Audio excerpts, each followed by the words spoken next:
자학 시대에서 한나라 때 경학이 성립이 되죠. 대표 주자가 동중서입니다. 동중서. 그러니까는 당연히 후세의 철학자들은 앞에 있는 철학자의 사상을 공부하고 집약해서 자신의 사상을 덧붙이겠죠. 그 이유도 마찬가지고요. 그러니까 동중서는 당연히 공자라든지 맹자, 순자, 그 다음에 기타 다른 사상가들을 다 집약을 해서 자신의 사상을 플러스 알파 했겠죠. 그죠? 그래가지고 하여튼 그런데 이 동중서가 한나라 때 대표 주자라고 하는 건 뭐예요? 이 사람 이후에 본격적으로 이제 경학이 성립이 되는 거죠. 여기다가 각주를 다는 걸로, 해석하는 걸로. 해석하고, 비판하고, 갖다 붙이고,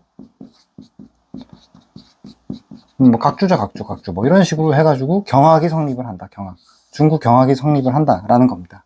그러니까 동중서의 사상에 대해서 이게 공부를 하다 보면 잡다구리한 것도 많습니다. 어떤 철학적 흥취가 있는 것도 있지만 쌀데기 없는 것, 지금 현대 과학이 발전된 현대의 관점으로 보면 쌀데기 없는 말장난 같은 것들도 많아요. 그래서 오늘 핵심만 한번 이야기를 해보자 라는 거고요. 이 사람의 동중서의 가장 핵심 특징 중에 하나는 이 공자와 맹자와 순자의 사상을 이 천인 가문론이라고 해서 천과 인이 같이 영향을 주고받는다라고 하는 관점으로 유학을 재해석한 거예요. 다시요. 천인, 그러니까 자연과 인간이 서로 상호작용한다는 거죠. 영향을 주고받는다는 거죠. 그런 관점에서 공자, 맹자, 순자, 유학의 사상을 유학의 사상을 다시 설명을 해요. 그래가지고 여러분들 이게 우리가 방위를 보면 여기가 북쪽이잖아요. 북쪽. 여기다 한번 해볼까요? 북쪽. 여기가 북쪽이고, 여기가 남쪽이고, 여기가 동쪽이고, 여기가 서쪽이잖아요. 자연의 방위에다가 자신의 어떤 유학적인 어떤 사상의 요소들을 갖다 붙이는 거예요. 그래가지고 하늘과 자연이, 그러니까 인간과 자연이 따로 떨어져 있지 않다라는 거죠. 여기 중앙이 있겠고, 중앙이 있겠고. 자, 그런데 이러한 그 사방의 이 동중서의 사상뿐만이 아니라 앞으로도 팔괘라든지 음양가의 사상을 이야기할 때에도 많이 오해하시는 게 있는 게, 이거는 지금 현대 GPS의 관점, 이게 GPS잖아요, GPS. GPS로 우리가 이렇게 보니까 GPS로 봤을 때 위에가 북쪽이고 남쪽이고 동쪽이고 서쪽이잖아요. 그런데 이 당시에는 왕을 중심으로 봤어요. 왕이 여기 있고, 왕이 내다보는 관점으로 세상을 봤기 때문에 왕이 내다보는 아래쪽을 내다볼 거 아니에요. 왕이 앞으로 내다보니까 여기가 남쪽이 되는 거고, 왕 뒤에는 저기 경복궁 뒤에 보면 인왕산 있잖아요. 그러니까 내가 왕의 자리에 앉아가지고 내 뒤에 북쪽이 있는 거죠. 인왕산이 있는 거고, 왕의 관점으로 봤을 때 여기가 동쪽인 거죠. 왕의 관점으로 봤을 때 오른쪽이 서쪽인 거죠. 그러니까 왕이 남쪽을 내다보는 관점으로 세상을 설명해 놨기 때문에 동양책 같은 경우는 북쪽과 남쪽과 동쪽과 서쪽이 GPS하고 달라요. 그러니까 GPS 방식으로 설명을 해야지, 그러니까 이걸 이렇게 이해하고 나서 설명할 때는 GPS 방식으로 이해를 해야지 오해가 안 생긴다는 거예요. 그러니까 이 방위가 다르다라고 하는 거, 요거를 좀 잘 아셔야 되겠고, 그래서 저는 설명을 할 때 GPS 방식으로 설명을 하겠다. 그래가지고 뭐라 그러느냐, 여기서 등치를 시키는 겁니다. 등치를 시키는 거예요. 나무를 동쪽에다가 배치를 시켜요. 나무를 동쪽에 배치를 시키고, 이 나무가 불을 태우지 않습니까? 불을 만들죠. 그러니까는 여기서 남쪽에다가 불 화자를 써가지고 불을 여기다가 남쪽에다 등치를 시키고, 그 다음에 불은 쇠를 녹인단 말이에요. 그죠? 그래서 쇠 금자를 쓰고, 그 다음에 뭐예요? 바위에서 물이 나온다. 그래가지고 북쪽에다가 물 숫자를 이제 쓰는 거예요. 그리고 가운데는 이제 흑토자를 쓰고요. 그래가지고 요렇게 되는 거예요. 요렇게 이제 표현을 합니다. 그래서 이게 어떻게 설명을 하느냐? 기라는 게 있어요. 기. 우리가 동양 철학에서 기를 많이 얘기를 하죠. 일종의 에너지인데, 기에는 음기가 있고 양기가 있잖아요. 근데 이 음기와 양기가 어디에서 출발하냐면 가운데서 출발해가지고 먼저 동쪽으로 들어간다는 거예요. 그러니까 동쪽이 봄이 되는 거예요. 봄. 봄이 되는데 봄에는 양의 에너지 중에서 소양, 그러니까는 아주 작은 양이 시작된다. 그래서 여기다 소양이 되는 거예요. 소양이 되고, 그래서 여름이 되게 되면, 남쪽으로 와서 이게 여름이 되게 되면 태양이 되는 거죠. 태양. 클태자를 써가지고 태양이 되는 거예요. 태양. 양기가 아주 더 강해진다라는 거죠.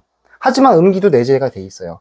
그래가지고 이것이 가을이 오게 되면 여기가 이제 서쪽이 가을이 되겠죠. 가을이 되게 되면 어떻게 돼요? 소음이 시작하게 됩니다. 소음이 시작하게 되고, 겨울이 되게 되면 북쪽이 되겠죠. 여기가 겨울이 되겠죠. 겨울. 그래서 이건 태음이 됩니다. 태음. 클태자 써가지고 큰 그래가지고 이러한 등치, 그러니까 동서남북을 그려놓고 여기에 봄, 여름, 가을, 겨울도 등치시키고, 그 다음에 삼라만상인 나무와 불화자와 금과 물을 등치시키고 토를 등치시키잖아요. 그 다음 여기다가 인간의 오장육부까지 등치를 시킵니다. 오장육부. 오장육부. 그 다음에 뭐 인의예지신, 인의예지까지 해요. 그래서 인 같은 경우에는 어질 인자, 그러니까 봄이 모든 걸 산생시키기 때문에 인을 여기다가 배치를 시키고, 의는 어디다가 등치시키면 여기다가, 서쪽에다가 인의. 그 다음에 예는 여기다가 예. 그 다음에 지, 북쪽에다가. 그러니까 무슨 소리냐면, 이거 이제 기계적으로 이게 뭐 어디에 뭐가 등치시켜주고, 이건 뭐 상상력이니까 약간 조금 이런 것들을 보게 되면 우리는 어떤 걸 느끼냐면 허무맹랑하죠. 사실 이거 허무맹랑한 거예요. 허무맹랑하고, 그리고 이거 약간 거짓이죠. 거짓. 이게 뭐 말장난 같기도 하고, 견강부회라고 우리가 표현하잖아요. 견강부회. 네? 그럴듯하지만 비과학적이죠. 비과학적. 하지만 당시에는 이게 과학이었단 말이에요.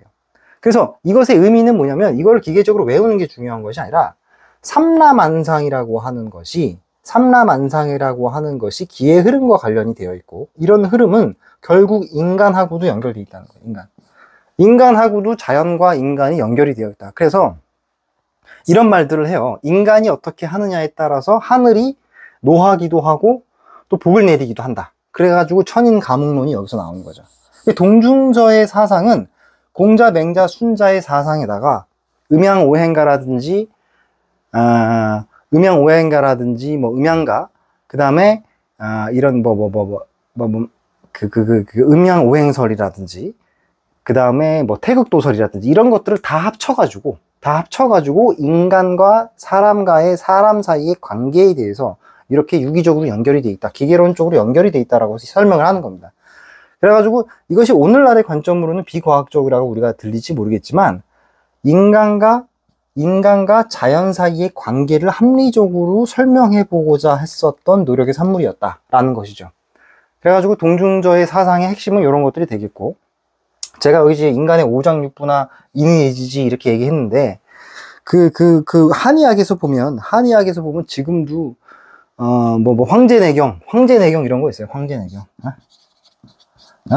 황제내경이라든지 뭐 이런 것들 있잖아요. 그런 것들 보면 인간의 오장육부를 동서남북으로 나누고 어떤 장기가 어디에 등치시키고 이런 게 있다. 이런 것들이 이제 포함된단 말이죠.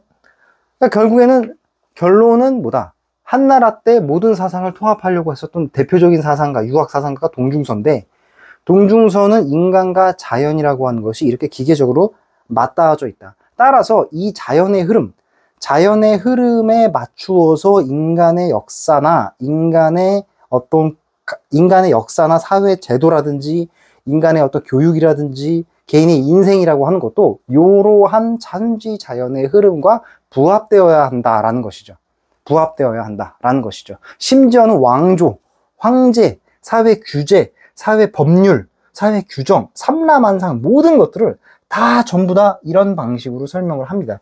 요것이 소위 말하는 동중서의 사상인 것이고, 여기에다가 이제 각주를 달기 시작을 한 것이 중국 경학이 되겠습니다.